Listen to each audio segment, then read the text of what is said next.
Odisha school college शिक्षक कर्मचारी मिलित मंच खोर्धा जिला आह्वान नुआ बस स्टाण्ड एक विशाल शोभा बाहरी विभिन्न दाबी नहीं खोर्धा अतिरिक्त जिलापाल प्रताप चंद्र बेउरा को मान्यवर मुख्यमंत्री गणशिक्षा मंत्री उच्च शिक्षा मंत्री मुख्य शासन सचिव और गणशिक्षा शासन सचिव उद्देश्य दाबीपत्र प्रदान कर समस्त योग्य विवेचित विद्यालय और महाविद्यालय गुड़िक अनुदान प्रदान समस्त नूतन अनुदान प्राप्त विद्यालय और महाविद्यालय गुड़िकर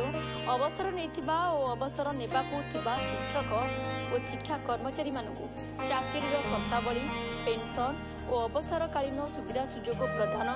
अवसर बयस सीमा 60 ରୁ 62 वर्ष को वृद्धि और ग्रेड रे थिबा असंगत दूरीकरण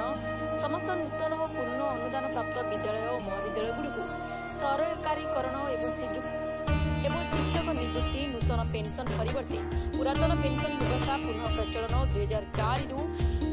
2013 मध्य नियुक्ति पाइथिबा चुक्तिभित्तिक शिक्षा मानक 6टी नेशनल इंक्रीमेंट सहित वरिष्ठता प्रदान आदि दाबी नहीं सरकार सहित बहुबार आलोचना हेबा परे